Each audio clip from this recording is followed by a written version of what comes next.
I think one of the hardest jobs out right now is being a comedian. And let's just unpack the job description for a second. You're on the road constantly, away from your significant other, your family, your friends, your dog, what have you.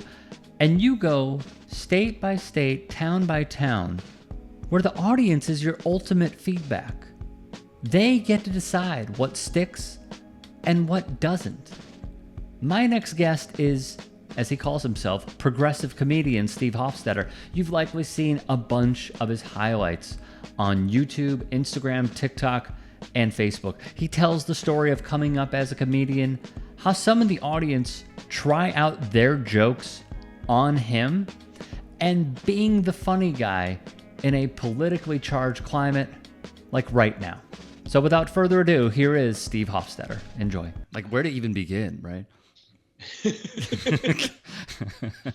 All right, welcome everybody. We have another very special guest, and I appreciate him giving me some time today. Steve Hofstetter. Steve is a comedian. He's not only very funny, but he also knows how to give it back to the audience that you've probably seen on his clips everywhere. Steve, hello. It's great to finally chat with you. I'm curious. Have you? I know that you've received like probably some backlash from a lot of people. What? But Me? starting, No, that's ridiculous. starting off with an easy question: has anyone ever tried out their material on you after a show? Oh, absolutely. And I wouldn't say tried out their material as much as it's tried to force me to listen to a bad street joke. But whenever that happens, like, you know, I mean, I've been doing stand-up 22 years now. And so if anyone ever says to me like, oh, I have this joke, I'll always just go, no. And there'll be times when, you know, like, oh, come on. I'm like, no, that's okay. No, thanks. And if they keep insisting, I'll be like, look, this has never ended well. I'm trying to save you an awkward moment. Please don't. And every time that happens, whoever they're there with is also trying to get them to stop. But people can be very insistent. It was probably about, you know, my first 10 years or so before I had the confidence to just tell people no. And every single one of them was either horrifically unfunny, something I heard when I was in like second grade, racist, or a combination of any of those three. It was awful. So give me the racist one first. No, I'm just kidding. I'm just kidding. Racist one. Oh man, I had early on, you know, I'm talking maybe 5 years in. I was taking an airport shuttle in Charleston, West Virginia. Oh boy. And the other person waiting for the shuttle is like very attractive woman, about the same age. We start chatting. We have similar backgrounds, similar interests. We're, you know, chatting each other up, having a good time. We get picked up by the shuttle, and I was talking to her about, you know, being a stand-up and traveling around. And so then the driver hears that and just starts launching into racist street jokes. And I was like, hey man, please stop. And he just kept going. And it was just, there's never been, I think, a bigger cock block than a airport shuttle driver hurling racist quote unquote jokes at us. And it was just like, okay, have a good one. It was good talking to you. Goodbye. So that was it. So did you offer to drive after that? I offered to crash us into the side of the mountain. I mean, look, all worked out. I'm happy with my life. I love my wife. Everything is great. But, you know, in that moment, I was just, and I don't tell people I'm a comedian because of that. Totally. When I check into a hotel, when I rent a car, like all these different things, when I get a haircut, all these different things where people ask, what do you do? What are you here for? Etc. I just, traveling for work. If people insist, I tell them that I work in insurance, which is particularly funny because that's what my wife works in. And she did not work in insurance when I met her. But now I know enough about it that I can bullshit my way through another question or two if I need to. What did she work in prior to insurance? She was in HR. Oh, okay. Probably some horror stories there too. Probably some like, she was in HR for a relatively small company, and not in the part of HR that gets people in trouble, like in the part of HR that helps with like benefits and stuff. How did you? Is why insurance makes sense. Right, of course. I'm curious. How did you like gain the confidence to start telling people no. Like, I really don't want to hear this, because that's like an awkward position, to be put in, where you don't want to be an a-hole, but you also have to be like, hey, this is not going to end well for any of us. Also, I just realized you said a-hole and I cursed. Should I censor myself on this? I mean, it's easier for YouTube purposes, but do whatever you want. Okay, I'm going to clean it up in post. Fair enough. Okay, I can. I mean, look, I've done enough morning radio that I can do that. Well, wait. Does your stuff get demonetized if you swear a lot on YouTube? No. No? I mean, occasionally, but Okay. my channel is that. So I think that's probably why.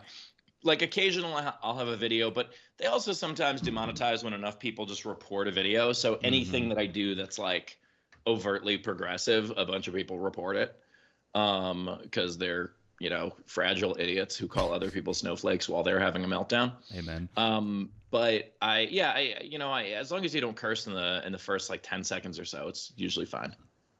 All right, well, fuck it then. No, I'm just kidding. I'd bleep to be safe. Yeah, yeah, of course. Because it's not demonetizing as much as the algorithm. But either way, I mean, developing that confidence just comes from part of it is just being tired. Part of it is like just realizing you don't have to put up with this, and also understanding that, like, I'm a big fan of that phrase, the customer is always right, but with a caveat: not everyone's a customer. Not everyone who walks in a door of a restaurant is a customer. A customer is someone who will come back time and time again.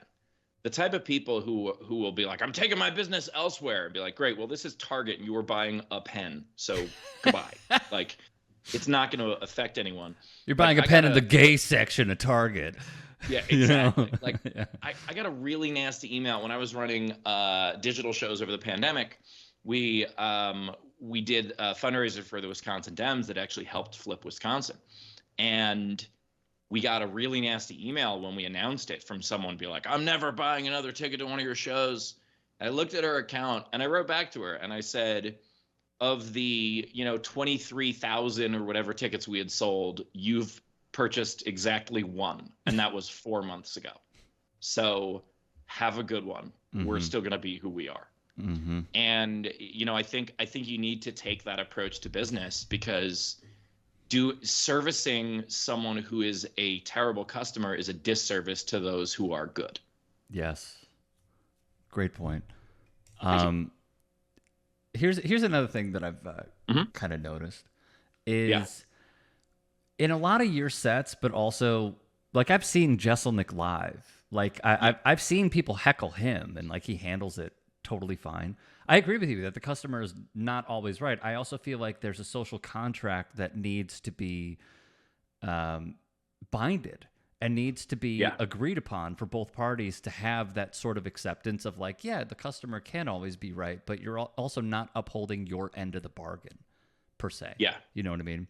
So to go to the heckle thing, has a heckler ever, like, gotten to you enough that it damn near threw you off your game? Or was it one of those things where it's like iron sharpens iron and it helped you become better at your profession? Well, not gotten to me to throw me off my game as much as every now and then I'll get genuinely angry.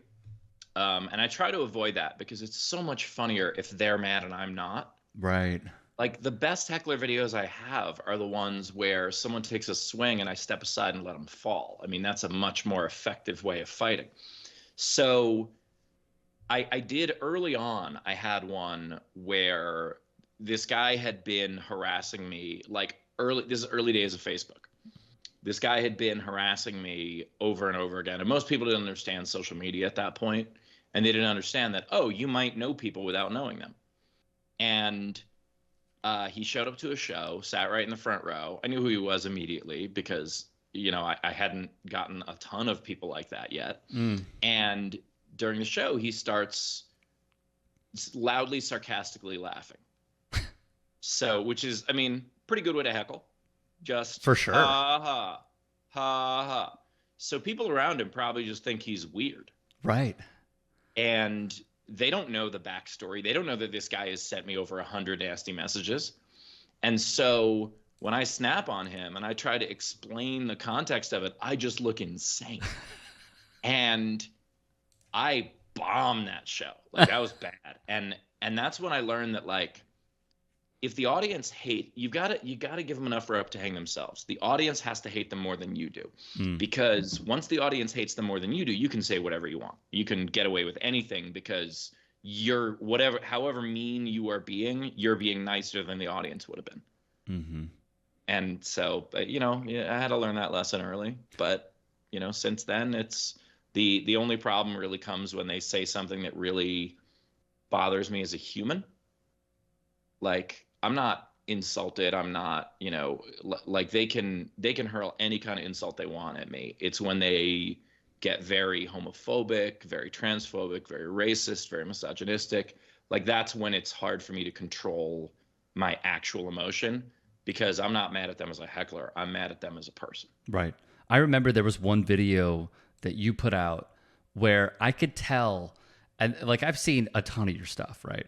I could tell that you were measurably angry, like comfortably angry. And I think it was a transphobic heckler who was seated towards the back of, like, if This there's is the guy that got arrested? Yeah. That's the guy that got arrested. So, like, I could tell at that point that you were measurably angered, but simultaneously, and this is something that I love about comedians, it's that you use someone's own logic against them. Like, if you really break it down, it's simplicity here. Like, it doesn't have to be a super complex formula of a trans person using a bathroom, of like who they identify as a person and who they are, because it's all in the name of inclusivity, which is something that I love about your sets. But when you are taking on someone like that, like, do you have like a mantra in your head? Like, are you woo-sighing through it? Is there something that you're saying to yourself to be like continually cool, calm, and collected, but also using someone's logic against them? Well, being the youngest of four certainly helps, but yes. I think there's two separate things there. One is using someone's logic against them is pretty easy in a situation like that, because they don't have a viewpoint. They have a talking point. You come to a viewpoint with analysis and research and, introspection. And these are not people who do things like that, because if you had the ability to do those things, you would not yell out in public at a theater. Right. But not to mention not have those abhorrent viewpoints. But so all I have to do is probe a little bit deeper, and they haven't thought that through. They haven't gotten to that part, because all they're doing is going, different is scary. So, you use their logic against them. Really, what I try to do is I try to keep in mind, I'm not the only one here. It's Gladiator. You win the crowd, you win the day. And so I am playing to the crowd that is there. I am playing to the camera for the clip, so that it could reach people afterward. I have to remember there's staff, there's other comedians, you just have to be present and understand that this is not a one-on-one conversation. This is, the judges of this fight are all around you. And so, to win the fight, you have to score a couple points. And so that's all part of it. It's, it's a sport in that sense. Well put. One thing that I've seen is you were a Bernie supporter. I was a Bernie supporter. I was, yes. Let's go as far left as we can take the Democratic Party. But when you've seen... by the way, I am not let's go as far left as we can take the Democratic Party. Where do you stand then? So I was a Bernie supporter in 2016. I was not a Bernie supporter in 2020. Okay. Although I wasn't a Biden supporter either. He's a centrist. Right. I appreciate a lot of the work that he's done in that position that he's been in, and he's gotten more done than I thought he would. but he was probably my 17th choice in that primary. By the time 2020 rolled around, not only was, Bernie, I think, too old for the job, there is a too old for the job, the same way there's a too young for the job. You can't, people online will be like, oh, you're being an ageist if you say someone's too old to be president, and be like, minimum age is 35. Ageism is in the rules. Right, totally. But also, I'm much more in the Elizabeth Warren camp than I am in the Bernie camp. And Elizabeth Warren wasn't running in 2016. In 2020, I was all in for Warren, and I still am. Warren is someone who has a lot of very progressive viewpoints, but is also practical and also understands how to get them done, how to form coalitions, policy, etc. Bernie can be a little, I'm going to put a Coke machine in the cafeteria for everyone type of politician, where there's all kinds of great, promises and great ideals, but ideals need ideas, if that makes sense. Yeah, but then we need a Cuomo to come in and limit the amount of sugar that someone intakes in the cafeteria, right? We absolutely do not. We just need, we don't need, and I think that was Bloomberg, actually. Was it Bloomberg? Yeah, I think you're right. Yeah, I think you're right. But either way, even better. The name Cuomo, how far has it fallen? Oh my God, so far. But point being that for me, I think that we do need some checks and balances. Things cannot run away in one direction. Extremism in any ideal is fascism. And so I believe that there are some wonderful, incredible ideas on the left. I think that, I define myself as a progressive. I do not define myself as a leftist. I do not define myself as a liberal, because I think that there are certain things that you have to sacrifice when you go greatest good for the greatest number. And we are a society that has representation from all kinds, and not everyone can get their way at all times. Mm-hmm. Look, this house was split, but we did agree that it had to be Bernie or Warren. That's just how we felt. My wife voted for Warren. I know friends who voted for Warren. I was in the camp of both. I would have preferred Bernie Sanders, but either one we would be in a way better position than we are in today. What I was going to say, though, is that with you being a Bernie supporter and then a Warren supporter, this is something that I think a lot of people are hyper-focused on, so I want to ask you this. When you go to red states like Alabama, Arkansas, and you talk to the crowd, and I understand, a lot of them know who you are, so they probably are that progressive dot in a red town. But if you are talking to a, let's say, Trump voter or a former Bush voter, yada, yada, do you feel like there is... Look, there are no similarities almost when it comes to how hateful of a man Donald Trump is. But do you feel like the message has been lost because yours might resonate with some who live in red states and agree with the things that you're saying? Well, I mean, my crowd is self-selecting. Once you get to the point where you are the draw and the venue isn't the draw, then your crowd self-selects. I'm very open about my politics. There are some comedians who are quite progressive in their personal life, but don't talk about it on stage, and so fans don't know. Or they got famous because they were on a sitcom, and so people don't know who they are as a performer. They just know or as a live performer, just as an actor. I'm in this situation where my crowd is self-selecting. 95% of that crowd either knows who I am ahead of time or came with someone who knows who I am ahead of time. Now, that said, every now and then someone just does show up, especially when I'm in a comedy club instead of a theater or a rock venue, because they're just like, hey, what's there to do today? And if there's one thing we know about that side of the coin, it's that they do not do their own research. So when that happens, I try to be as patient as possible because I try to reach them. Now, if they're being combative, I'll hit right back. Sure. But there's a video that went very, very viral of mine on TikTok. Someone actually, weirdly enough, someone who reshared it got millions of views when mine, because that's how the algorithm works. 100%. But it's someone asking me about how can I refer to myself as progressive while being unwilling to talk to the other side of the aisle. And I broke it down very patiently and explained that, like, I have conservative friends. I don't have MAGA friends, because conservative is a political and economic ideology. MAGA is a system of ethics. That's different.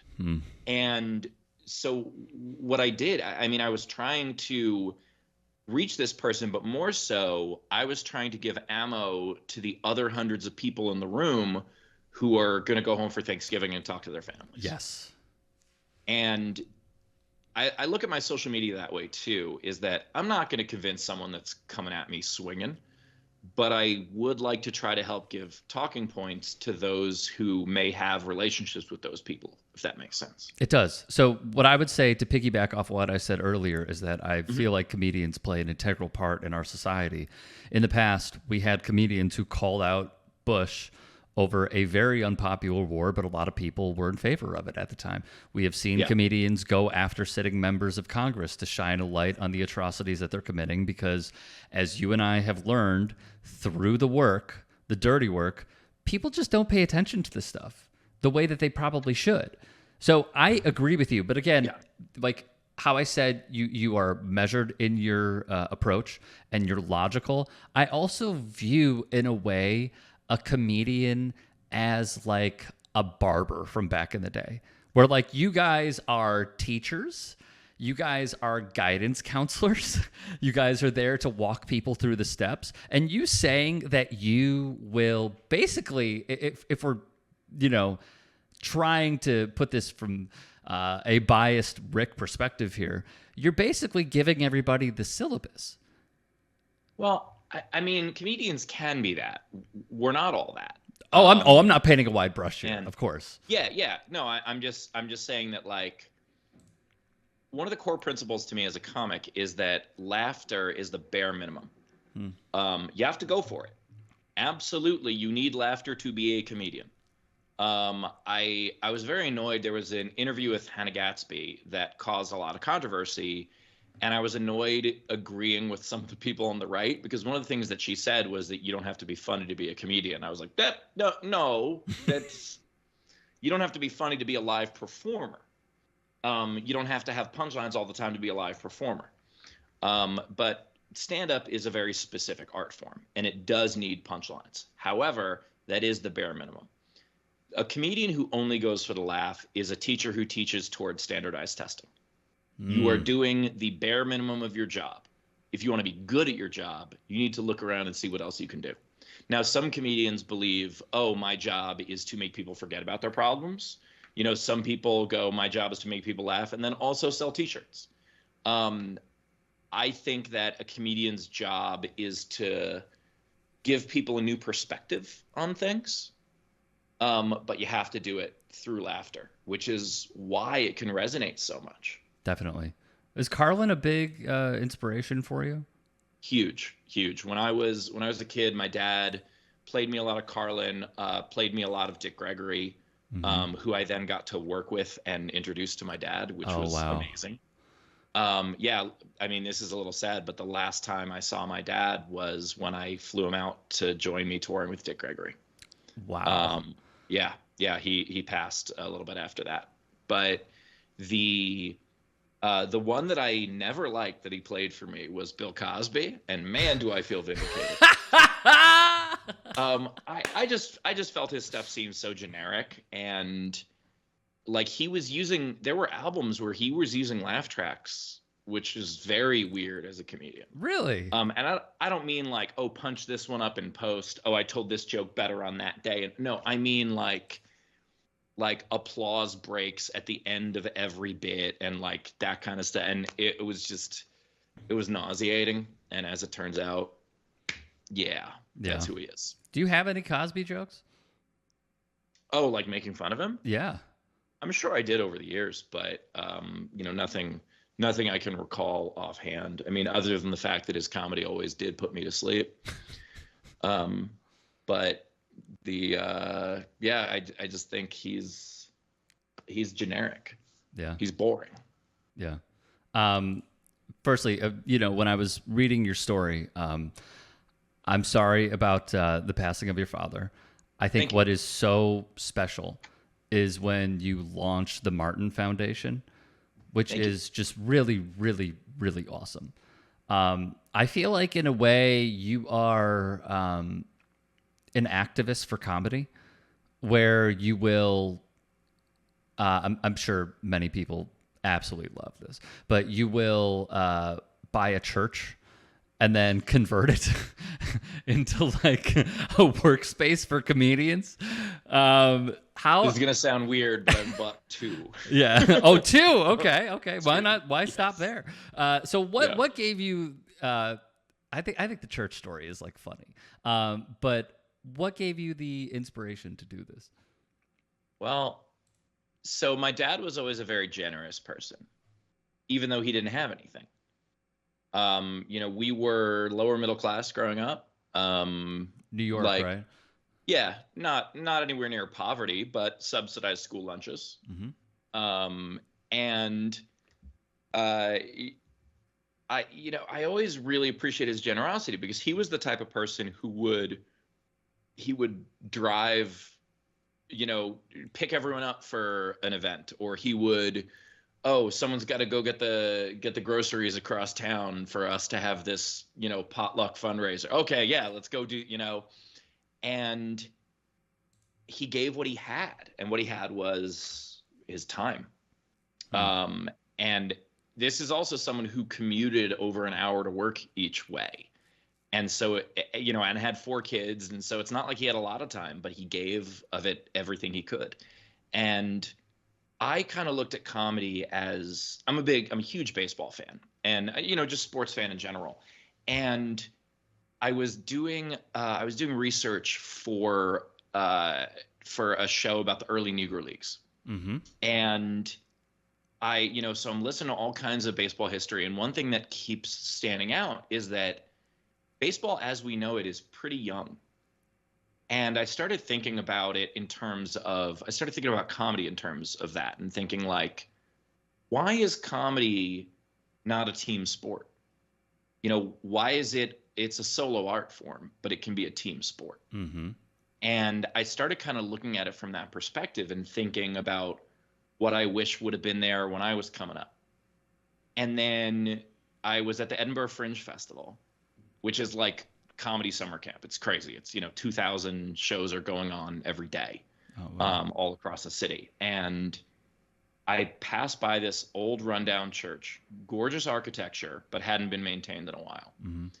And I started thinking about, wouldn't it be cool if that were like a venue for comedians? If that were, and not just a place to perform, but a place to learn, a place to get better, etc. And it just kind of all added up. And so when my dad passed, I had, had these ideas of a charity for comedians. At the time, there were 0. There were over 1,000 charities from comedians, everything from Comic Relief to Laugh for Sight, etc., where comedians, regularly do charity fundraisers for various causes, but there was nothing looking inward. And once my dad passed, I was like, what the hell am I waiting for? He was the first person in my life, really the only person in my life so far that I was close to that I lost. And that was the first time I just shifted my perspective on the immediacy of life, if that makes sense. And realizing, what the hell am I waiting for? I'm just going to start this and do it and see what happens. And how did you secure the funding to buy the property? Well, it started as just a grant. And I secured the funding by selling t-shirts after shows. And then in terms of buying the property, I sell a lot of tickets. Solid. It's as simple as that. I've put over $500,000 of my own money into the foundation. Oh my gosh, that's awesome. And it's something that I live a pretty good life. I'm not someone who needs excess. I fly enough that when I fly, I get bumped up to first anyway. So I'm not someone who's going to buy it. Oh, true. Yeah. I grew up not having much, so I don't need much to be happy. And I just kind of I look at this as something important to me. You know, this is it's almost a leisure activity, if that makes sense. Right. There's so many stories that probably stand out of the people that you've helped, but is there one in particular that you would want to share? What are you drinking, by the way? Is that a smoothie? It's just water. Okay. Yeah, it's just a giant thing of water. Okay. Try to keep hydrated, and I always forget too. God bless. So it's easier when I only have to get water once than constantly getting up. Hang on. So, you might have a bit for this. I'm going to show you. I don't see your video right. My wife. Wait, Rick. All right. I didn't Rick, share I don't the see screen, unfortunately. I don't see your video. I'm going to describe it to you, and everybody watching can see it. All right. This is a half gallon that I carry around, and my wife gives me endless amounts of shit for it. Endless. For drinking that much water? Yeah, for drinking that much water, for schlepping it around all the time, no matter where we're going. Oh yeah, we're going to go see your folks. Yeah, I have to bring this because I have to know that I'm drinking a gallon of water a day. Well, my wife has one of those big like Stanley-esque mugs, and she brings it a lot of places. But I mean, the reality is I'm 45 now. If I don't drink a lot of water, you know, I'm gonna have headaches. I'm gonna, you know, I'm gonna like, it's weird, but I'm gonna feel it in my toes occasionally because it's just being dehydrated is very bad as you get older. Yes. And so it's something I'm trying for. And this is really, we should just clip this out as a PSA. It's really important that people know this. I mean, look, I'm 36. What we were talking about when you asked me. Yeah, no, I'm going to get back to it in a second. I'm 36. Oh, learn more. We were talking about learn more, John Ossie. Yes. Okay. Yeah. Go so, he was a finalist this year on America's Got Talent. He is someone who was doing well in Africa. He's from a small town in Zimbabwe called Chimanimani, and he was living in South Africa doing the comedy scene there. And during the pandemic, I had this digital talk show I hosted with a couple other comedians. Mm-hmm. And he was just like in the comments, just, hey, I'm a comedian from Africa, and this is really cool that you're doing this, and blah, blah, blah. And he asked if he could submit to be on the show, because we would have 2 stand-up comedian guests on every show. Cool. And he submitted, and we liked his stuff, and he became a fan favorite really quickly. And so then when I announced the physical foundation, because, you know, I'd already had the grants, but he was one of the first people to apply. We helped him get his visa and then subsequently his green card. One of the other hosts of that show is a manager, and she now manages him. Cool. And he went from someone who was, you know, doing pretty well in Africa to someone who is now selling out comedy clubs all over America. And, you know, was a finalist on a television show, and his life is forever changed. And what I love is that he is someone who like actively looks for ways to give back. When he didn't win, he ended up finishing 5th. When he didn't win, he was bummed because he wasn't going to get the money that he was going to donate back to the foundation. Oh, wow. Which is just incredible. And he sent me such a cool thing. He kept some of the confetti. He got the golden buzzer on the show. Mm-hmm. And when that happens, there's a whole bunch of gold confetti that comes down. And he mailed me a piece of it. Oh, man. Yeah, he mailed me a piece of it with a thank you. And that is something that is all too rare in this business. And, you know, just what a good person. Why do you think that is in comedy? That, like, people don't necessarily, like, help other people or, you know, go to the extent that maybe a Steve Hofstetter is going? It's a combination. One, because there are a lot of parasites in this business, in entertainment in general. There are a lot of people who are in this business solely to get famous and what comes with it. And those people are very, very annoying. And so when someone is bigger, it is sometimes hard to sort out who's the genuine article and who is the, you know, tabloid. Mm-hmm. Also, it is a very, very lonely, just very lonely job. And so when you're coming up, it's pretty easy to feel this, it's me against the world. And some people feel that and say, I want to help other people not feel it. Mm-hmm. And some people feel it and go, oh yeah, this is just how it is. There are a lot of very bitter, awful people in this business. My favorite people that I know are almost all comedians, and my least favorite people that I know are all comedians. And because it takes there's a certain amount of broken that it takes to believe that you can do this. Right. And to have the need to do this and to have the defense mechanism that a sense of humor is to do this. And so if you're out there working on yourself and you're in therapy and you're getting the right meds and whatever else it is, you're going to end up being well adjusted eventually. And some people don't do that. Okay. Let's talk about Joe Rogan for a second. Because Okay. I'm curious from your perspective as this is like asking an athlete about a fellow athlete. Like there are only so many things that I know, and there are only so many intricacies that someone on the outside could know.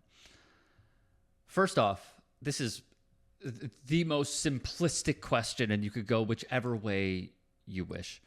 How do you feel about his show, excuse me, being branded as, the comedian doing a podcast and, considering I'm not trying to influence your answer here, but considering the people that he has on, the topics that he talks about, how do you feel about him?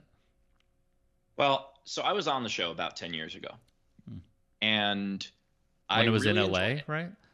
Yeah. Yeah. Yeah. I really enjoyed it. I felt he was a great conversationalist. I felt that he was open about pretty much everything we talked about. We agreed on like everything we talked about, with the exception of he supports breed specific legislation when it comes to dogs. And I think that that's very silly, because I think every dog is an individual. Yep. Much like a human is. Yep. And so that was something we disagreed on. I think that since then, he has fallen into this hole of, it's weird because the left says they're inclusive, but when someone disagrees with you on one thing, you're cast out. And the right wants all the power it can get. Yes. And so if you agree with the right on one thing, suddenly they want you to be one of them. Mm-hmm. So I see how someone who is a conspiracy theorist, which he always was, but like it used to be, conspiracy theorists were just kind of fun and goofy. It was just people who would get high and go, hey, what if this is all a simulation? And it's like, okay, that's a fun thought experiment. Right. But not, I'm sure this is all a simulation and here's why. Like that person's off the deep end. But I can understand how someone goes from one to the other. It's unfortunate. But also, there are a lot of really wonderful comedians and thinkers and etc. who do his show and other shows in that orbit, but they're lost among the abhorrent. There's that phrase of, if 10 people are having dinner and one of them's a Nazi, then 10 Nazis are having dinner. Yep. That's what it becomes, because if you platform horrific thought, then that's what you're doing. So I agree with you. I saw an interview that Jesselnick did. I believe it was with Vulture magazine, I want to say. And he sort of laid I know into the interview talk. Yeah, so like he laid into that idea along with Hinchcliffe, which I could ask you about in a second. But like he sort of viewed it as like, this is my thing that I love to do. And going on a platform such as that, he basically, this is my perception of what he said, that it was just like a huge circle jerk, that like everybody's going on there to just kind of tap into his audience, because that's the obvious strategical play when you go into that studio, but also not to ruffle any feathers, that you could have a, recurring segment or a recurring episode with him in the future. Why are you smiling? I'm smiling because there is a company in New York. I think it's called Compound Media. Okay. It was created by Anthony Cumia, who formerly of Opie and Anthony fame. Mm-hmm. And it's like extremely right wing under the guise of, hey, we're just saying things. Right. We're just saying that women shouldn't make as much money as men. We're just saying that black people shouldn't be hired, like things like that. Mm-hmm. And in New York, it is so difficult to emerge out of that comedy scene because there's so much competition. And I can think of a couple of comedians offhand that like were offered shows on Compound, started out those shows as, hey, all viewpoints are fine, and let's talk to whoever because it's interesting, and then went really, really to the right because it benefited them. Candace Owens used to be a left-wing activist. Yep. It's a grift. Yep. And there was a lot of radicalization in comedy to the right during COVID, because suddenly our job was illegal. And because that became a political issue, which it shouldn't have been, there were comedians who were like, well, the left is telling me that I'm illegal, and the right is saying, no, go do what you do. So then they started leaning toward the right. And because Rogan has this enormous platform, there are people who will lean in because it makes them money. And it's really unfortunate because this is the first time in history that you can really do anything you want for money. It's that phrase, do what you love and the money will follow, has never been more true, because all you need is an audience. There are influencers in every profession. There is, there are nurse influencers. There are tractor salesman influencers. Yes. There are, like, you could be anything you want to be as long as you're interesting and you find your niche. And I mean, there are how to get pregnant influencers. There are how to stop pregnancy influencers. Like, it's everything you can imagine. And the unfortunate thing is some people see it as an easier path and they just take the bump from it. Mm-hmm. And the thing that I am proudest of in my career is who my fans are. Yeah, I got a couple of crazies, everybody does. But for the most part, I would trust an average fan with, I don't have a kid, but if I had a kid, with like watching them during an emergency, I would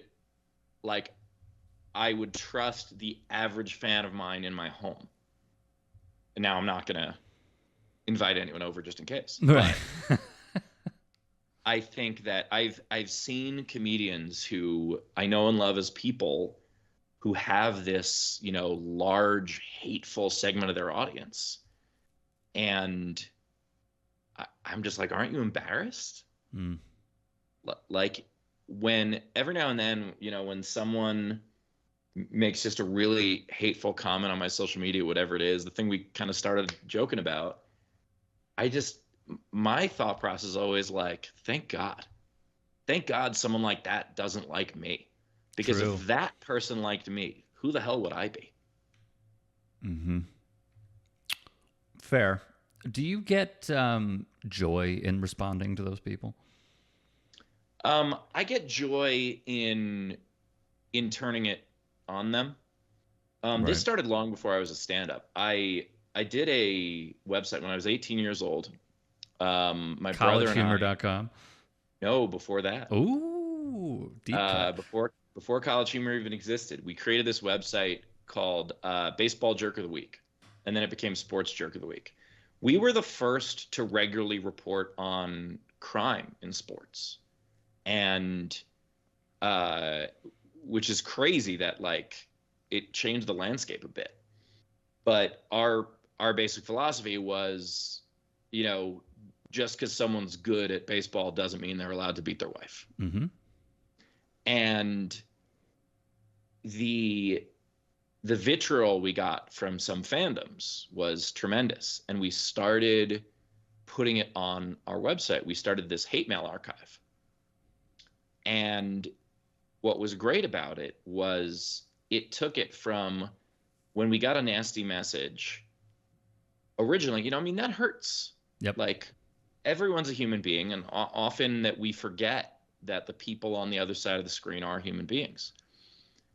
But what it did is it changed the psychology of it for me to, oh man, not only does this person hate me, but they also exist in the world as this hateful person, and that's awful, to going, oh, cool, new material. And that was a really important psychological change for me to be able to, grow that thicker skin. Right. Let's stick with writing. So you did that. You wrote for collegehumor.com. Yeah. And then you wrote for Sports Illustrated. You wrote for Maxim, which briefly. Okay. But what I was going to say is Maxim was like the PG-13 of Playboy, which was like somehow acceptable in some households, even though it kind of wasn't. Like, we could bend the rules a little bit there. Let me go back to Sports Illustrated. What did you write? And then the follow-up is, how do you feel about the direction they're going in now? God, I used to love Sports Illustrated so much. Same. One of the greatest days of my life was when I canceled my subscription because I got it for free. And I got to tell them, they're like, why are you canceling your subscription? They did it on the call. And I was like, well, I work for them now, so I don't need it anymore. That's cool. I used to read it cover to cover, even when they wrote about sports or athletes I didn't care about. I still wanted to learn. Yep. And Steve Rushin's column was so good. So what I wrote for them was I was a columnist for Scorecard. And I specifically did it in a way where I never went to a game or an event as a columnist while I was working for them, because I wanted to write a column from a fan's perspective. And I didn't want to be like, and as I spoke to this athlete this morning, like, no, I wanted this to be, this represents other fans. And it was a humor column. One of the first ones that did real well was it was like steroid era. Oh yeah. And so when I talked about how people should go easier on Sammy Sosa, because as a writer, I use Google, which is a performance enhancing drug. And I also called out Barry Bonds for using steroids 3 weeks before the Balco scandal broke. And man, people were upset and no one apologized. Think of that. But in terms of where it's going, I mean, it's not going, it's dead. It's been revived. It went from Sports Illustrated to Arena, which was using AI writers, and now there's a new ownership group. So like even Chris Mannix gave it an interview recently, who still works for Sports Illustrated, and said that he's a lot more encouraged because leadership is being more inclusive with the writers and they want to actually hear from them, aside from being like, hey, we're just gonna use AI to replace you. So they're somewhat going in the right direction, but considering the heyday of when they had like Riley, Perlman, Trotter, I mean, like, name your pick, take your pick.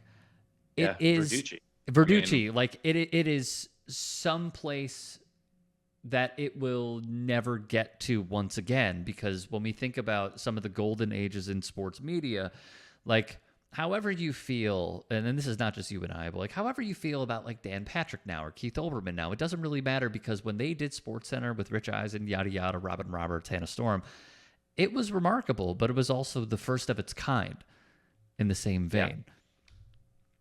Yeah, I mean, SI, God, in 2000, like, so 2000 was when I was with when I was in-house writing with the Yankees.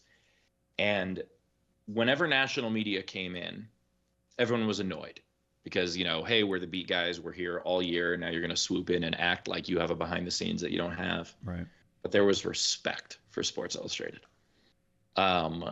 Like that was a national that people were just like, oh, you know what, that's fine, come on in, let's fill you in, let's tell you what's going on. I remember, and then also I think it was like 2002, SportsCenter had their I think it was 25,000th show, or it was something like that. It was some big anniversary thing. And I remember watching it, and they decided they wanted to read one piece of fan mail on the show. And they read this letter that was so perfectly written, where it just said, I want to apologize for missing the 1 p.m. Sports Center on like October 2nd, 1996, which was actually a replay of the 9 a.m. But my kid was born. I hope you understand. And that's what it was to us at the time. Yep. You know, now there's such a race to getting a scoop. There's so much clickbait. There's, you'll never believe who might sign with the Chicago Cubs. Mm-hmm. Like, instead of just, here's who the Cubs signed. Right. And it was Kyle Tucker. It was Kyle Tucker, and I actually believed it, Yeah, exactly. Yeah. Sometimes they'll do that, and it's like, it was a minor league middle reliever. Really? Thank you. Yeah. So I miss that a lot. It's encouraging to hear that about SI. I didn't know that, but I can't imagine that they're, anywhere near where they could possibly be. Mm-hmm. You said you wrote for Maxim previously. What were you doing for them? I had a humor column there that I think lasted for 2 or 3 issues. It was they edited a fart joke into it, and I was like, nope. Like, I'm happy to make a clever one, right? But it was the equivalent of, like, I really enjoy the Harold and Kumar movies, but I don't need the scene where they're just on the toilet for 4 minutes. Like, totally. There's enough clever that you don't need that. Did you see the interview that Al Franken gave to, oh man, what's that guy's name? He had the joke about Ted Cruz. I don't know. Oh God, what's his name? He's either way, it sounds like I didn't see it. Okay, yeah, it sounds like you didn't see it. He told a story about when he was in the Senate. He helped Amy Klobuchar had a joke about Ted Cruz and how, like, the Carnival Cruise story was a thing, and Ted Cruz was just very. Honestly, just very Ted Cruz, like just really being a prick. I know that there's a saying in comedy about, like, punching up. And Carlin even talked about it in that famous clip with Larry King. Do you find it to be rather easy to make fun of someone like a Ted Cruz or a Matt Gaetz because they are millionaires sitting in Congress as policymakers, or because they are just deeply unlikable for the most part? Yeah, I find it easy to make fun of Matt Gaetz because he's a pedophile. But I do think that, punching up is important. The victim in life should never be the victim in your joke. The one thing that annoys me is, I posted a joke about Matt Gaetz the other day, and someone commented, and they're like, "Oh, the jokes write themselves," and I was like, "No, they don't. The premises might, right? But, like, we're still working here, Like, this is still, if they write themselves, why didn't you come up with that?" I do think they make it easier for someone who's in tune with it and someone who writes for a living. But you still have to, in order for a joke to be good, you have to say something other people aren't saying. One of the reasons, to go back to it, one of the reasons the Tony Hinchcliffe MSG performance was so appalling is because, those were schoolyard jokes. Like, that wasn't a clever way to say any of the things that he was saying. It was just mean. Right.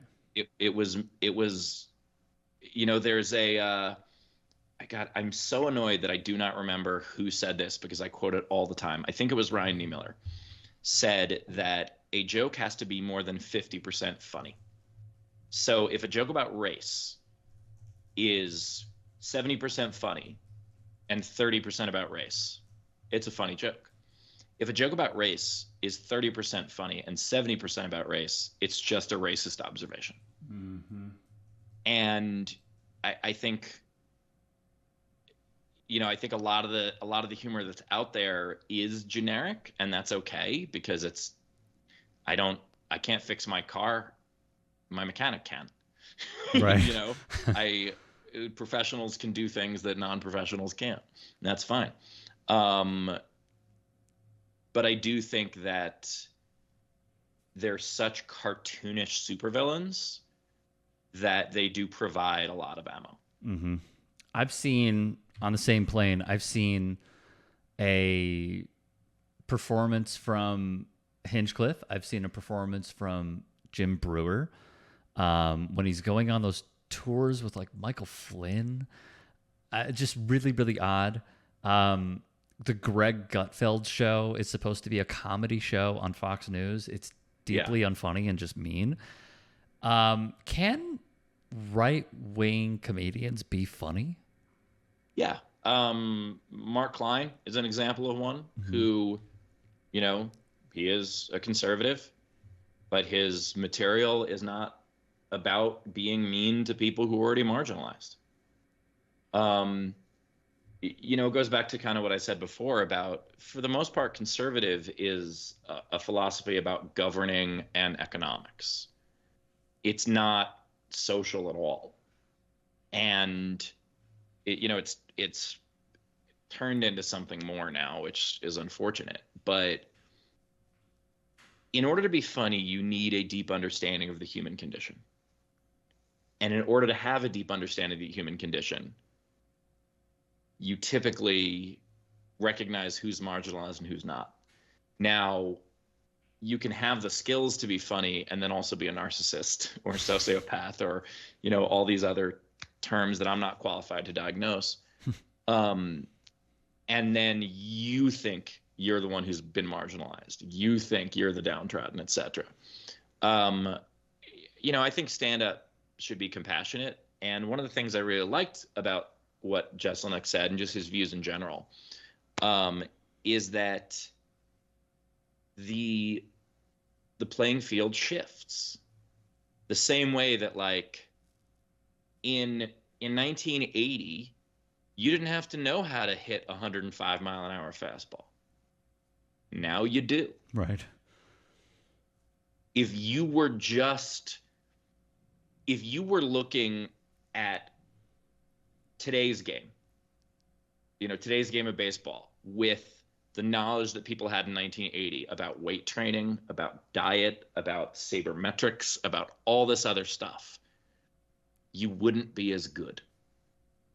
And so when the world changes, when your sport changes, whatever that sport may be, you need to be able to adjust to the change. And an observation that was valid 20 years ago isn't typically going to be valid now. And so the idea of like, oh, we can't say anything anymore. It's like, no, you can say lots of stuff. You just can't say something stupid and wrong. Right. And that's how I feel about what, you know, Hinchcliffe has kind of said afterwards in the aftermath of his performance at MSG. And then also, you know, the obvious elephant in the room here in this context is Chappelle, because he went after a marginalized group. Like, is there a way to, because I know, you know, watching Hassan Piker's streams and seeing the reaction that a lot of people have to Chappelle, because he has a lot of trans fans, is I can't watch his stuff anymore. Is there a way to, like... Oh, sorry, my wife just got home. It's okay. My wife just left, so I was figuring my dog was going to do that at some point and how I was going to play it. But yeah, is there a way to, like, still appreciate the comedy even though they have certain viewpoints that are, like, detrimental to an entire community? Well, I've never been able to separate the art from the artist. You know, like, I'm not going to be like, oh, but Roman Polanski made brilliant films. I don't care. He's a monster. Yeah, but have you heard the Ignition remix, Steve? Like, yeah, like the people who, anyone still listening to R. Kelly's music, like, just, no, don't. Rough. But with comedy, it's even more difficult because so much of who a comedian is reflected on stage. And for instance, with Louis C.K., some of my favorite bits of his were his incredible observations about, you know, about women. And, you know, he has that great bit about how a woman's natural predator is a man. Mm-hmm. And it's such a wonderful observation. But then I go, oh, but it's dishonest. And it came from a place of dishonesty, which makes it difficult for me to appreciate, even though what he said was still valid. With Chappelle, I did a bit about that on my last special, about how when it started, like about our culpability Mm-hmm. in losing Chappelle, because when it started, he made a couple of really poor choices in some material. And instead of looking at his body of work and who he is as a person and going, he's one of the most important progressive voices of our time, the internet wanted to kill him. Mm-hmm. No one has ever changed their mind from a million people yelling at them, ever. In fact, there have been tons of psychological studies that they will dig their heels in. I understand. I don't think it's the responsibility of someone who's been told that their existence is invalid to then be kind to the person who said so. What is difficult is the people who that wasn't about, who got offended on behalf of other people in a way that they weren't offended as much as they were trying to make themselves feel good about who they were. Mm-hmm. And pushed him further and further to the right. And it's at this point, now he's so far over on that we've lost him. I think we do need to take some responsibility in how we react to things. I can't stand the left as a circular firing squad. But that said, it's very hard for me to listen to him anymore. Because it's hard for me to go, oh, these wonderful views come from the same mind that has these horrible views.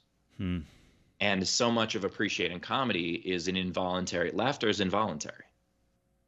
And so when in your head you're going, I don't like this guy, nothing they say is going to make you laugh again. I've seen that happen in comedy clubs where like someone was mad at a comedian for one joke, and then they just can't make that person laugh again the entire night because they've decided, I don't like you. Nothing you say is funny, no matter how good or how clever or whatever. And so it's a quandary. Would you rather that person just walk out of your performance at that point?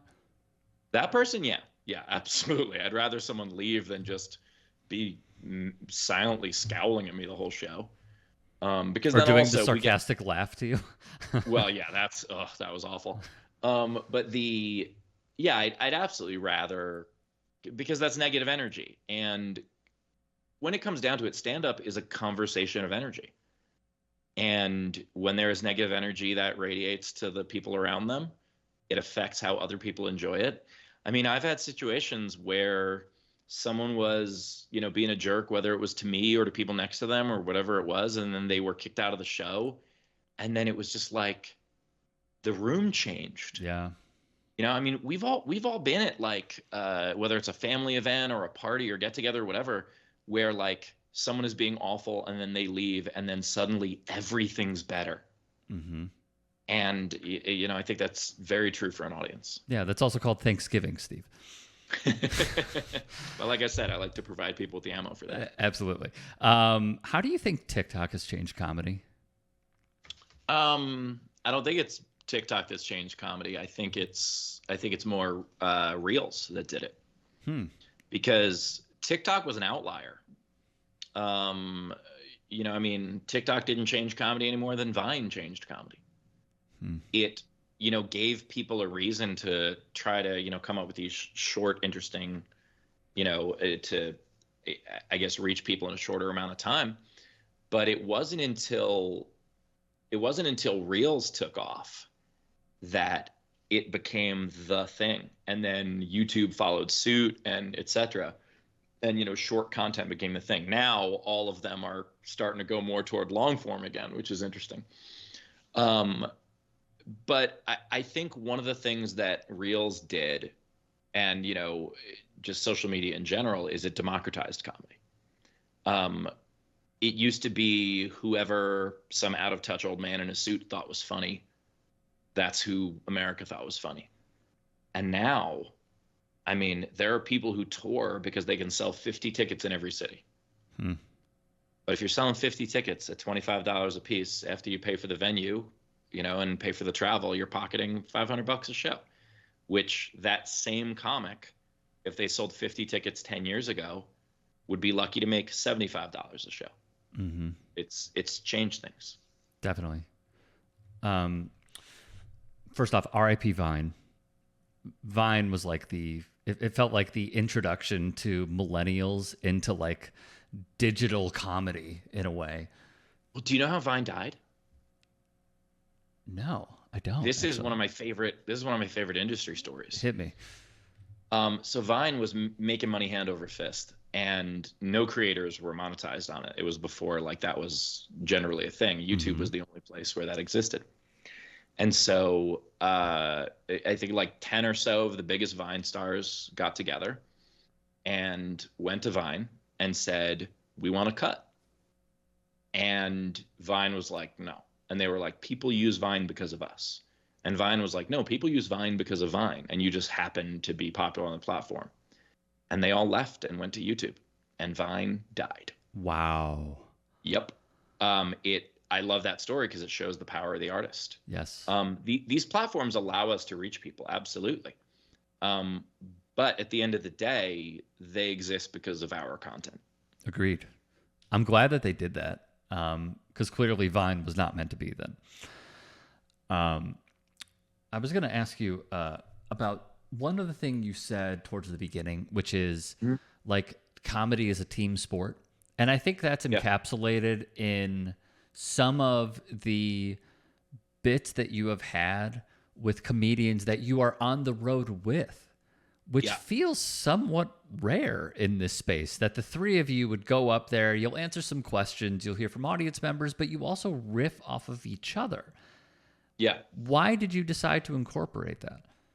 Well, I mean, we write with each other in the van. Why not riff with each other? But really it started as an accident. So I always did the Q&A after shows, and then my dog was dying. Oh, I'm sorry. Thank you. In 2019, I knew that I had a few days left with him, and I had to put him down. He wasn't eating. He wasn't sleeping. Like, it was the end. And I knew this and still had a few shows to do. And I knew that I could not be up there by myself, especially because my fans knew my dog and loved my dog and etc. And I would always get questions about him in the Q&A. And I was like, I can't handle this. I need backup. And I happened to be traveling with Brett Druck and Jarrett Berenstein at the time, who, two of my closest friends in comedy. And I asked them if they would want to join me on stage for it. And it was so much more fun than doing it by myself. And after that, I tried it again for a night with Andrew Rivers, who I tour with a ton too. And then when the next show that I had a tour in Europe with Dan Muggleton.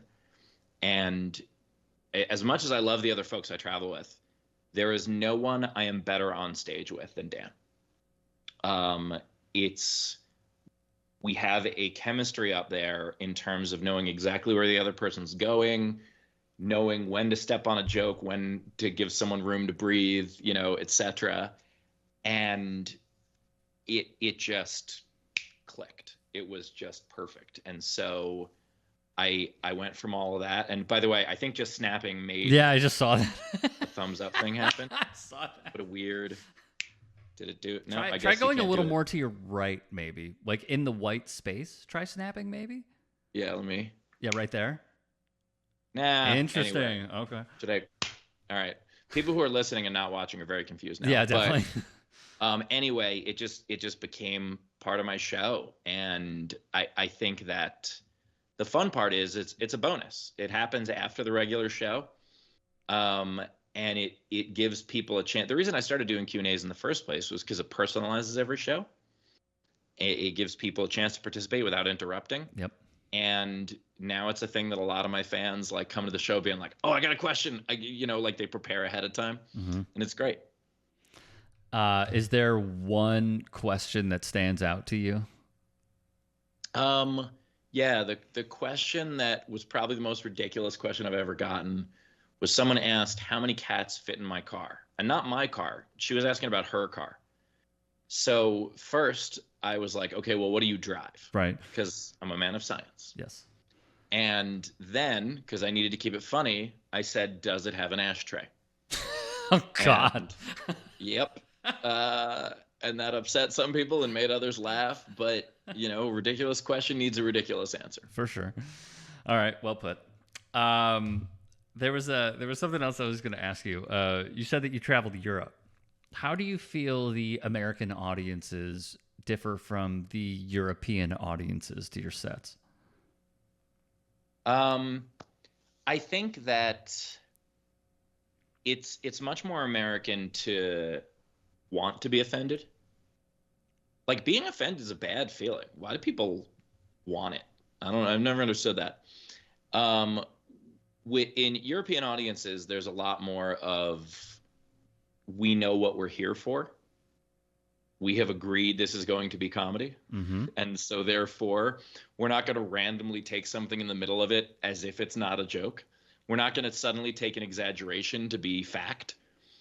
But one thing that is a drawback of European audiences, and this isn't true everywhere in Europe, but there's much more tall poppy syndrome over there, where people don't want to stand out. That's especially true in Scandinavian countries. Just the culture is communal. And while that's lovely outside of a comedy show, it mutes the audience a little bit. And so I start off my shows there addressing that and saying, I recognize it and it's okay. And no one's going to judge you here for laughing. We're happy to be here with you. And so, like the first time I did a show in Norway, I thought I bombed. And then there was like a line a mile long afterward trying to buy merch and take pictures and stuff. And I was like, oh, okay, I get it. And, so I did a little more research into the culture. And I've seen that happen. It's true in New Zealand. It's true in Ireland. Like, there are just certain places where the culture is more reserved. Mm-hmm. So. I think Denmark too, right? Isn't Denmark absolutely. Yeah. Yeah. Scandinavian countries. Yep. Absolutely. There's to go back to the right wing thing for a second. There's a comedian who got really famous really quickly. Not that he didn't put in the legwork, he obviously did, but Matt Rife had a really hard fall from grace once it seems he came out as being like a big Jordan Peterson stan. What was your reaction to all this? So I've known Matt since he was like 20, and one of the sweeter people in the industry. He's always been so kind and so nice, and it's not like he wasn't having success when he was young. I mean, when he was in his early 20s, he was dating Kate Beckinsale. Like, this is someone who had a lot of attention on him at an early age and handled it better than most people. I don't know why he shifted on stage, because the special that pissed everybody off, I mean, his material wasn't like that before. And I don't know if he just saw this as, oh, this will be, an easier audience to play to, or, I truly don't know. I haven't, the last time I spoke to him was before that. Mm-hmm. So, I can't say for sure, but it is a shame, because I truly believe that, this is someone who's a good dude, and doesn't need to lean to that.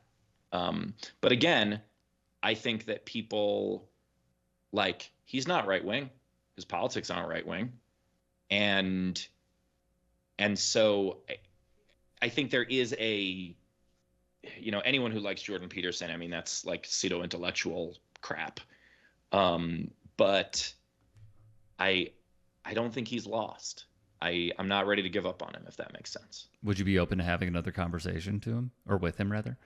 I would love to. I don't know when I'll get the chance. I mean, he's like, Forbes just put out that list. He's like the second highest earner in stand-up now. Like, is he really? Yeah. Nate Bargatze is the only one that finished ahead of him. On touring shows, at least, not including like, any TV or etc. Just ticket sales. And, I mean, to have that conversation, you don't start that conversation by having it. You start that conversation by catching up and talking about other things. So if it comes to it that we happen to be in the same club at the same time and, how you been, etc., I would be happy to be like, hey, what happened there? But, if I just DM him and ask him that, we're not close enough for that. Right. If that makes sense. No, it does. Yeah. Another, again, this is like me asking a hitting coach on like form. So I know these are randomly coming at you, but from a comedy perspective, considering that this is your profession, yeah, a lot of the younger audience, and I would even say millennial-based audience, has been somewhat turned off by how SNL has evolved over time. Do you think that there could be a resurrection, or do you think that they're just in a good spot with where they are right now? I have heard that for the last 30 years of my life. Everyone who is into SNL got into SNL before it was present day. And the people who are just getting into it now are going to say the same thing about what it's going to be in 5 years. True. There are peaks and valleys to the show, certainly. But like I think that's true of the show, that it's been on the air for 50 years. And so there are going to be like, I look back at some classic sketches that I love and I go, oh yeah, I love that just because I was quoting it with my friends. I don't love that sketch. I loved hanging out with my friends in high school. Fair point. And like, I don't see a tremendous shift in it that I haven't seen a dozen times before. Mm-hmm. Is there, as we wrap up here, and I really appreciate your time, would you say that you have achieved your goals, or would you say that there's more to achieve? There's always more to achieve. I was talking to my wife about this recently, and if I stay put where my career is right now for the rest of my life, I'm a happy man. Do I still have more goals? Yeah, absolutely. I often define making it as the ability to walk into any comedy club in the world and immediately have them go, you want to do time? Now, since I started talking about that, I heard a story where this was maybe 5 years ago, that Bill Burr walked into a club in New York, and it was a tourist trap joint. This was a place that like didn't really care about stand-up, just trying to sell drinks. And they didn't know who he was, and they wouldn't put him up. And he was like the #1 comedian at the time. So I think every might be an exaggeration. But there are two things that I see as success. One is the respect enough from your industry to be asked to go on more often than not. And that is something that thankfully I have right now. And the ability to come up with a creative idea, make a couple of phone calls, and get it done. And that's not where I am yet. And so would I love to achieve that second goal? Absolutely. Am I damn proud of that first one? Also, absolutely. Mm-hmm. That's awesome, man. Well, I appreciate your time. I appreciate you hopping on. I thoroughly enjoyed the conversation, and I hope you did as well. Steve, thank you so much. I did, and Rick, I appreciate you. It's it's nice to have someone who supports other creators, as well as is both as into progressive politics and sports as I am. So yeah, you know what? Actually, this is going to be my very last question. Now that you touched on it, this is something that I wanted to ask you. Did you see the quote from the Dem aide who was like, "Sports are just too right wing now, and that's why we didn't win"? And it's like, no, there are a lot of reasons why you didn't win, but also there are lefties who are sports fans. Like, yeah, we see Palantir when J.D. Vance and Elon Musk and Donald Trump are at the Army-Navy football game. We see the Lockheed Martin sponsors, and it disgusts us. Like, we know about this stuff. So that was long-winded. Yeah. Did you see the quote? I didn't, but it's a dumb quote. Sports are more progressive than they ever have been, and in fact, sports lead progress in this country. Jackie Robinson broke the color barrier 17 years before the Civil Rights Act. Amen. People like Billie Jean King and Althea Gibson were incredibly important when it came to women's rights. And so I think that is an ignorant quote. That is a quote not understanding any of the context of it. And it's a quote not understanding now, because it used to be like, okay, I did a podcast for a bit called Major League Podcast, where I would interview former Major League Baseball players. And so typically these were guys who played in like the 70s, 80s. Love it. And I had to unfriend a lot of them on Facebook because I couldn't deal with their bullshit. I was just like, oh my God, their viewpoints are so backwards. And I've gotten to know a bunch of the guys playing now, and they're not like that. Yeah, you got some Nick Bosas, absolutely. For sure. But the majority, I think it's the majority now, of people playing professional sports have some progressive in them, if not a lot of it. Mm-hmm. And yeah, the owners are wealthy billionaires and thus are going to be that type of person. Mm-hmm. But anyone can go to a game. Like, Trump at a game doesn't make a difference. Like, that doesn't mean the sport is right wing. It just means he bought 3 tickets. Or was given. Or was given 3 tickets. Can I read you the quote real quick? Because I pulled it up, and I'd love to put this in context. So this is Harris campaign manager Rob Flaherty, and Awful Announcing posted this quote. It's from Semaphore, so let's give them credit. Sports and culture have sort of merged together, and as sports and culture became more publicly and sort of natively associated with this Trump conservative set of values, it got more complicated for athletes to come out in favor of us. It got more complicated for sports personalities to take us on their shows because they didn't want to, quote, do politics, he went on. That's not to say that it was the campaign person went on. Yeah. That's not to say Steph Curry and Steve Kerr and LeBron James and all of them coming out wasn't impactful or important. It was more impactful because it had gotten so much harder.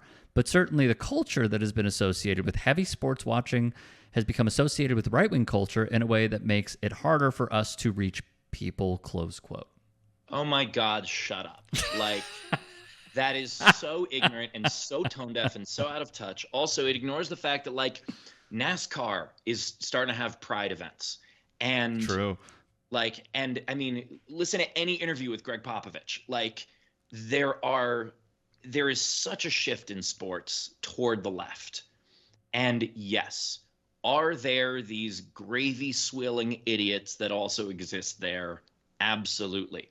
But that is a space that has shown progress before. Sports are such a huge part of accepting people of different races, different genders, and while they are still, there's still a lot of work to be done.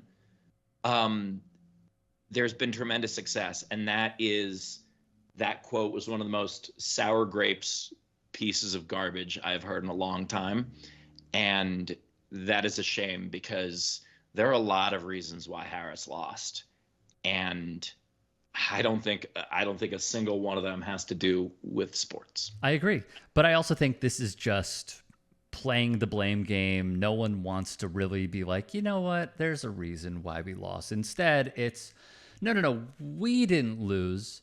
The problem is they couldn't be reached. We did everything right. That's what I'm hearing from this. The main reason the Harris campaign lost is because they didn't hammer home that Trump's messaging was false. The idea that Trump won because of the economy, yes, whatever party is in power during a bad economy has a disadvantage. But this is a perceived bad economy. This is an individualized bad economy. This is actually a good economy. Right. And if the Harris campaign leaned on the idea of how bad things were under Trump, why is he going to make things better? Why do you believe he's going to make things better? It hammered home his business failings, hammered home that the fact that he's a good businessman is a freaking myth, that he's a con man, and like stick to that messaging, that would have been impactful. And I think that would have done it. But, you know, they didn't. Instead, I guess it's Nick Bosa's fault. Right. It's Brock Bowers' fault for doing the touchdown dance. Yeah, of course. All right. Yeah. I'm sorry that we now have to end on a sour note, but there is truthfulness in all of this. So, Steve, I appreciate you. Thank you so much, and best of luck with your upcoming tours. You're fantastic. Thanks, Rick. Appreciate you.